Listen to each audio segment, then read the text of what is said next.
Hello and welcome into another episode of Locked On Wolves. Today on the show, key takeaways from the Wolves win over the Clippers on Friday, snapping their four-game losing streak. We'll also talk about the overall state of the Wolves as they close out this longer homestand, go off on a tough West Coast trip.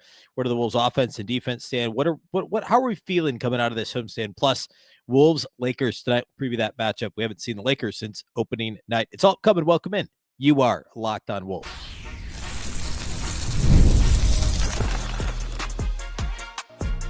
You are Locked On Timberwolves, your daily Minnesota Timberwolves podcast. Part of the Locked On Podcast Network, your team every day. Hello and welcome to the Locked On Wolves podcast, part of the Locked On Podcast Network, your team every day. My name is Ben Beecken. I'm the host of Locked On Wolves. Today's episode is brought to us by FanDuel. You can start your season with a big return on FanDuel. New customers can place a $5 bet. You'll get started with $150 in bonus bets if you win your first $5 bet. Visit FanDuel.com to get started. Happy Monday, everybody. Hopefully you had a fantastic weekend, hopefully a long weekend, and a great Thanksgiving holiday. Timberwolves were off the last couple of days, back in action tonight, closing out their homestand against the Lakers. Of course, snapped their four-game losing streak, their longest losing streak in 2 seasons, on Friday with the win over the Clippers. We'll start with it. We're not going to do a full post-game pod. This was, at this point, it was the last time they played, but it was still back on Friday. So I want to hit some key takeaways from this one, what my observations were, and then we'll talk a little bigger picture stuff, and then we'll get into Wolves Lakers tonight. So a lot to get to here today on the show. Big thank you off the top for making Locked On Wolves your first listen every day. Of course, this show is free and available everywhere. That includes YouTube as well as all of your favorite audio platforms. Wherever you like to listen to podcasts, you can find Locked On Wolves. You could also watch, besides YouTube, you can also watch on the Locked On Sports Minnesota app, which you can download on both Roku and Amazon Fire TV. And then our friendly reminder about the Locked On Wolves newsletter. We're going on, a month, maybe 6 weeks now? I guess right after the season started is when we rolled out the newsletter. It's a daily newsletter. It's one stop for ultimate team and league coverage. There's some unique league articles that come out a couple times a week in that email. But the newsletter, again, is daily, Monday through Friday, just like this show. You can sign up at lockedondaily.com. Again, lockedondaily.com to start your day with the all-new free Locked On Wolves newsletter. All right. So Friday, the Timberwolves broke this, really kind of brutal stretch, 4-game losing streak. Still, overall, it was 7 losses in 9 games. Of course, well documented, the Wolves didn't lose 4 in a row at any point last season. Never even lost 3 in a row in the regular season, and they've lost 3 in a row or more twice already this year. And this 4 in a row streak was pretty brutal. So Wolves Clippers Friday, they end up escaping that game with a 1-point win. The offense was still clunky is not the right word. Oftentimes when the Wolves offense struggles, I feel like clunky kind of describes it well. This was sloppy. It was discombobulated. It was disjointed. It was at times looked like a youth team trying to find their way offensively, but the defense was actually really good. And the Wolves played hard on Friday. And frankly, if they played on Friday like they had, earlier in the homestand or even, going back to that Toronto game, just over a week prior to that, they would have lost this game easily. I mean, they only won by a bucket or by a point anyway. But it was because they played so hard, especially down the stretch. I actually and frankly, let's be honest about this. If they didn't play hard on Friday, we'd be having a very serious conversation about this team for the season, like what we were having on Friday's show heading into Friday night's game in the midst of this losing streak, but to another level, right? Because if they couldn't come out and play hard after losing 4 in a row against a conference opponent, a team that they still should beat, then what are we doing? Right. It was imperative that they played hard Friday, and they did. And we got to credit for them for that. And there were some individual performances that really stood out to me in terms of effort level. Reid is first and foremost. Like Nas's box score, it doesn't really pop. Maybe a little bit. I mean, he played 23 minutes and he kind of filled the stat sheet. 8 points on 9 shots. He was only 1 of 6 on threes. He had 6 boards, which is a really nice number for him in just 23 minutes. He also had 2 blocks, a steal, and an assist. And the blocks were big. They came as part of a fourth quarter run for them. The Wolves were up by 6 at halftime. Third quarter was a bit tough. The offense really got sloppy, actually, for both teams. The third quarter was just turnover city for both teams. And then the fourth quarter, things were kind of, they were much more in the balance than they should have been midway through the quarter. And Nas had some serious hustle plays, diving on the floor. We'd seen that on Wednesday in their loss, where Nas had a couple of plays where he was getting on the floor, providing that energy that you'd expect the sixth man of the year to provide, that frankly the starters don't know. Like there were a couple of other plays, like Julius Randle's not diving on the floor, right? At least not at this stage. Rudy, understandably, doesn't dive on the floor a ton. But he's the one a lot of times creating those 50-50 balls by back taps and getting his hand in there, getting block shots, etc. He played well in this game. Ant occasionally will dive on the floor. He'll occasionally get it from Conley or McDaniels. But to see Nas doing it to the level that he was and those blocks that he had was awesome. And that really is kind of what spurred the Timberwolves late in that game. Anthony Edwards played well overall. He had 21 points, team high in a game where they only scored 93 points, shot 41% as a team. They shot the ball well from three, but they shot too many mid-range jumpers in this game. And Ant was actually was the primary culprit here. Looking at Anthony Edwards' shot chart, he shot, let's see, what's the number? I think he shot six non-restricted area twos. Okay. Now, most of those were in the paint. They were in the 12 to 15 foot range. And generally speaking, Ant's pretty good in that area, but it's still, there's no reason for it. He's so good in the restricted area and draws fouls, and he's such a good 3-point shooter now that he should not be taking 6 non-restricted area twos over the course of the game. And he, by the way, was 1 for 6 on those shots. Ant was 4 for 9 outside the arc, which is awesome. Continues to shoot the ball. Great volume and accuracy from 3. 21 points on 21 shots is not great. He got to the line 5 times. Well, what does that mean? That means on twos, he was 3 for 11 on 3 for 12 on 2-point attempts. And again, 1 for 6 on non-restricted area twos. So the shot selection for Ant has gotten a bit wonky. And we've talked about that along the way, that it's great that the 3-point volume is up and overall that makes him a more efficient scorer. But the free throw rate is down, and it's not because he's shooting more threes exclusively. That's part of it. But you can live with it because of the volume and the accuracy to which he's shooting threes. But the problem is the uptick in twos that aren't at the rim. And we'll get more into this another day. I don't want to spend too much time on it today. But in this game in particular, going 3 for 12 on 2-point attempts and 1 for 6 on non-restricted area twos is not what the Wolves need from Anthony Edwards. He's got to get to the rim, and he's got to continue shooting threes in the way he does. And again, we'll dig into this maybe a little bit later in the week when we've got a bit more time in between games. But that to me stood out in this game because the Wolves as an offense just weren't efficient. They did get to the line 20 times. They were 16 to 20 at the line, which is great. They attempted 7 more free throws and made 6 more free throws than the Clippers. They attempted 8 more threes and made 5 more threes, but they shot just 41% from the floor. They were, as a team, they were just 16 of 36 on 2-point attempts. That's brutal. That's really bad. It was the volume of mid-range of non-rim twos, and also, frankly, their shooting at the rim was not great in this game either. That certainly could have been better. Again, it was more the will to win in this game, which is probably the first time this year that we've been able to say that about the Wolves, unfortunately. But in this game, that's what got them this win. That last possession was crazy with the scramble and the offensive rebounding and Ant missing that point-blank putback. Which, if the Clippers corral the rebound and call a timeout with 2 seconds left and get a chance to win the game, that's what we're talking about, right? We're talking about Ant missing that tip-in. Now, we'll get into this here in a minute, next segment, but that's kind of what the last couple of weeks have looked like for the Wolves. And these are the exact type of games they haven't been winning, which is part of the reason why I'm not in full panic mode yet. And I know I sounded maybe like I was getting there middle of the week. 4-game losing streak will do that. But I also did mention this team's playing close games. And yeah, they've lost to bad teams. They've lost to shorthanded teams, both shorthanded good teams and shorthanded bad teams. But there is reason for hope here, right?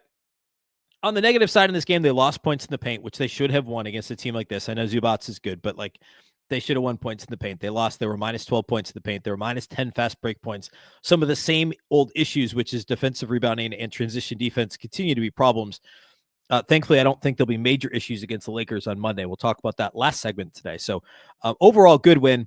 Effort level was number one reason. As sloppy as the offense was, and they turned the ball over an astonishing 22 times in this game. Now, the Clippers turned it over 15 times themselves, which obviously was a big help. But 22 turnovers for Minnesota, that's brutal. And we'll talk bigger picture stuff here in a minute. We'll talk turnover rate.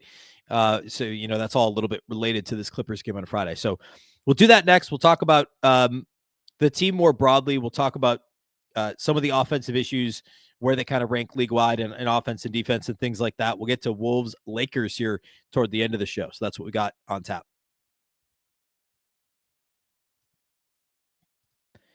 Today's episode of Locked On Wolves is brought to us by our friends at BetterHelp. Today's show is sponsored by BetterHelp. Look, I love the holiday season. We're coming out of Thanksgiving, which frankly is my favorite holiday. I love the weekend around Thanksgiving. But, I mean, the next like late Thanksgiving this year. So we're talking like what, 3.5 weeks till Christmas? Not even. It's like 3 weeks from Wednesday. So we're getting there already. I love everything about the holiday season. I love how, just staying home and being cozy when it's cold outside, etc. I'm a sucker for all the typical holiday stuff, right? Like sitting at home on the couch with a blanket and hot chocolate or whatever, watching a movie, watching a Christmas movie. Of course, watching the NBA, watching football this time of year. It's a ton of fun. But look, if you struggle with feeling comfortable sometimes, especially this time of year when it should be easier to be comfy at home, therapy can be a great way to bring yourself some comfort that never goes away. Even when the season changes and we turn the calendar to January, if you're thinking of starting therapy, consider giving BetterHelp a try. It's entirely online, designed to be convenient, flexible, and suited to your schedule. Just fill out a brief questionnaire to get matched with a licensed therapist and switch therapists at any time for no additional charge. Find comfort this December with BetterHelp. Visit BetterHelp.com/LockedOnNBA today to get 10% off your first month. That's BetterHelp, HELP.com/LockedOnNBA.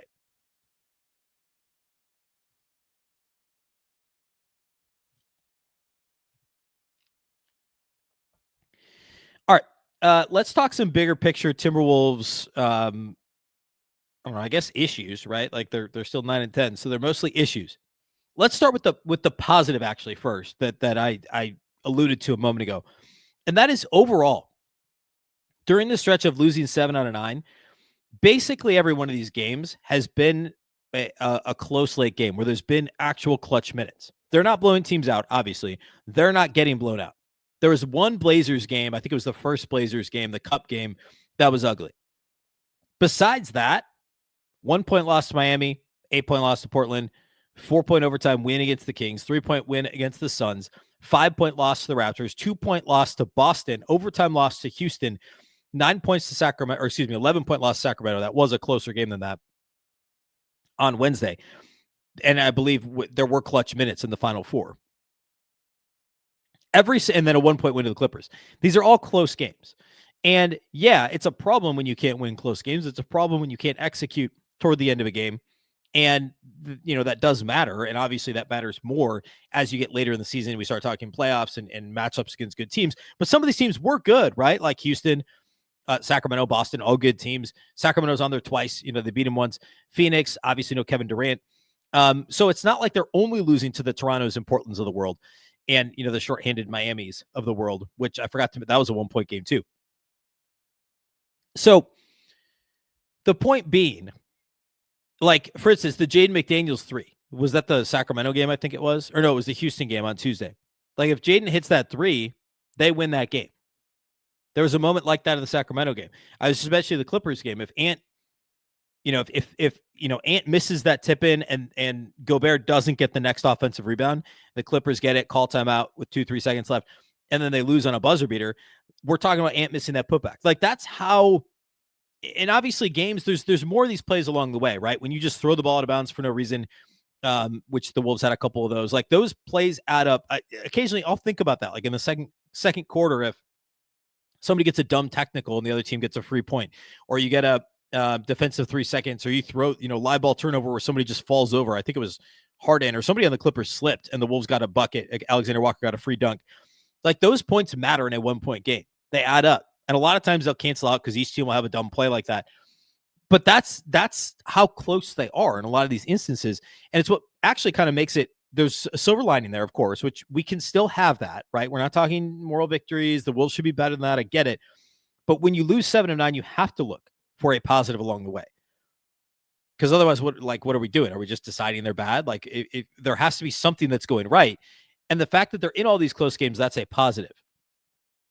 Now, the thing that's a little bit scary is that they could have won any of these games if they just, frankly, played a little bit harder. Like, that's the biggest piece. That's why they beat the Clippers, because they wanted it more. And the Timberwolves, Reid, and others actually played really hard down the stretch, generated some extra possessions, created some opportunities with effort. And that's not the only reason they lost 7 out of 9. Obviously, there's plenty of other issues. We'll talk about turnovers and execution, and DiVincenzo and Randle, the newcomers struggling, all that stuff. That all matters.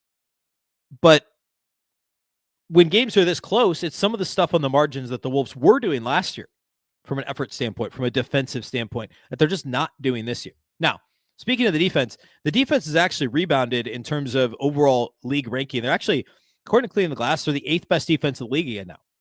They were hovering around middle of the pack, as recently as a week ago. But they've been great lately defensively. They only gave up 92 points to the Clippers. They gave up 105 to Boston, 105 to Toronto. That's a good number. 111 in overtime game to Houston. 100. I guess the Sacramento game was a bit off the rails. But the defense has been much improved. And it's the offense that has been the issue.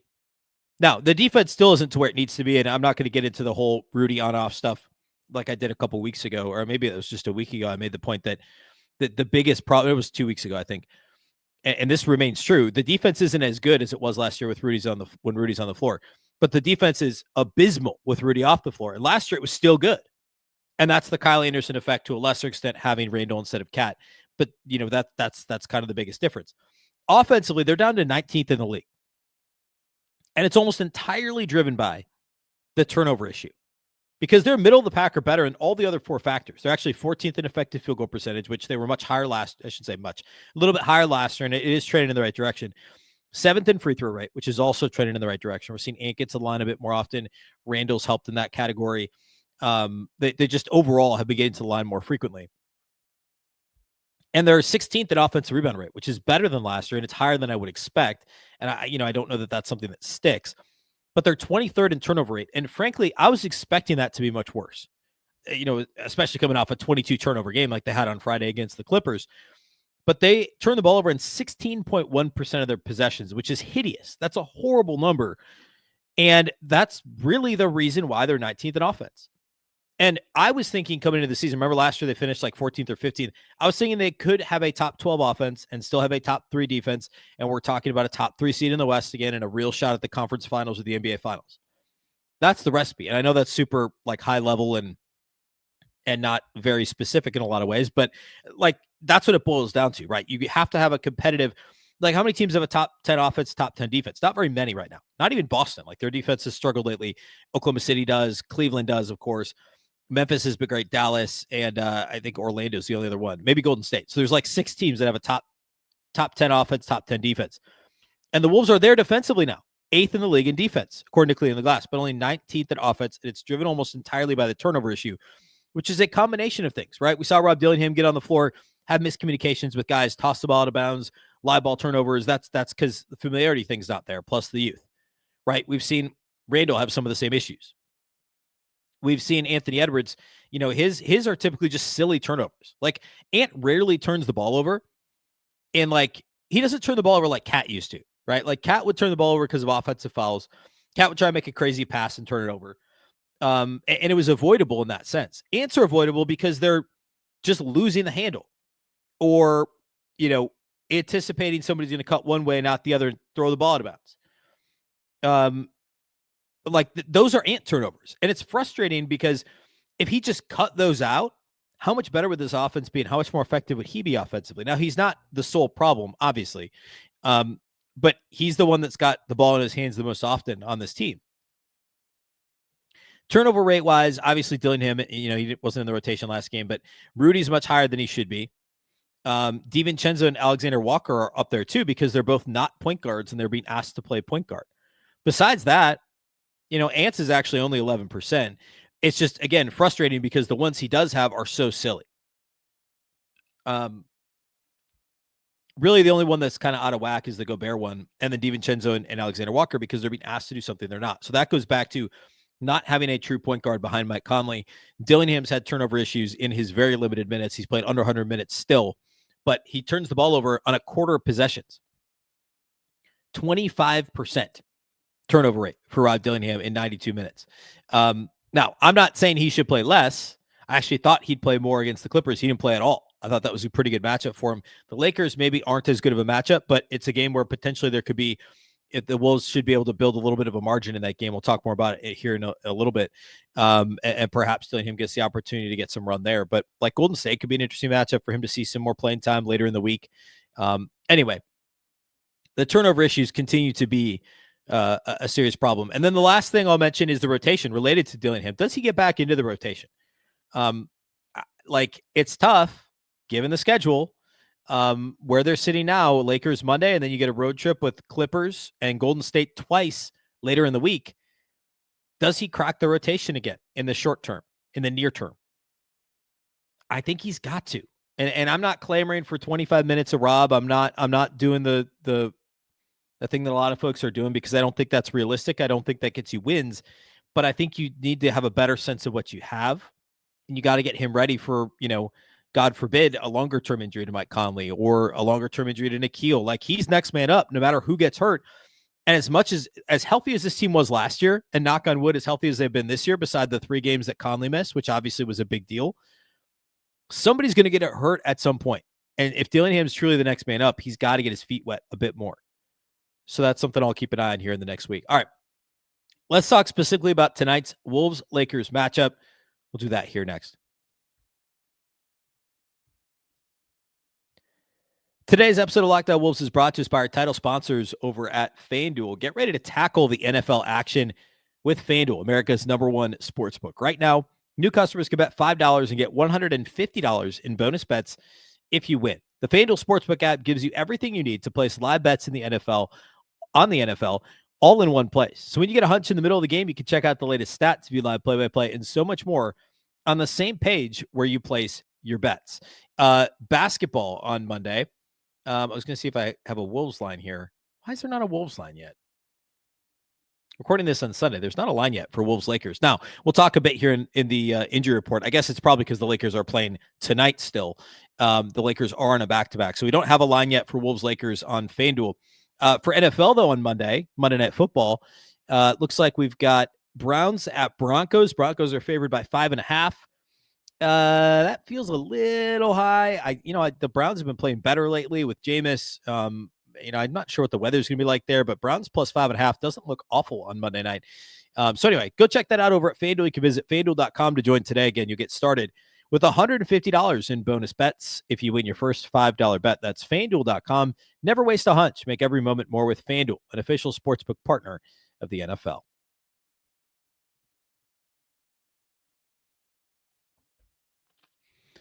All right, Wolves-Lakers. We have not seen the Lakers since opening night, which was a bit of a debacle on the Timberwolves side of things. Of course, that was, both newcomers played terribly. DiVincenzo and Randle both had bad games. Randle, actually, the line doesn't look bad, 16-9, but he was a bit tentative to shoot threes, poor defensively, just kind of looked like he was, going through the motions a bit. Jaden McDaniels was in immediate foul trouble in that game, played only 16 minutes. Had 6 points on 8 shots, missed all 3 of his 3-point attempts. Ant had 27 on 25 shots, was 5 of 13 on threes. Conley was 0 of 5 on 3-pointers in this game, had a really bad performance, by far the team's worst plus-minus. Rudy had 13 and 14. Nikhil was great off the bench, had 14 points, 3 made threes. Naz had 12 and 4 off the bench. And of course, that was the huge Anthony Davis game for the Lakers, 36 and 16 plus 4 assists and 3 blocks. Relatively quiet games from everybody else. LeBron had 16 on 16 shots. D'Lo was still in the starting lineup at the time and only had 9 and 5. He's since been moved to the bench. And actually, I think it's questionable for Monday's game.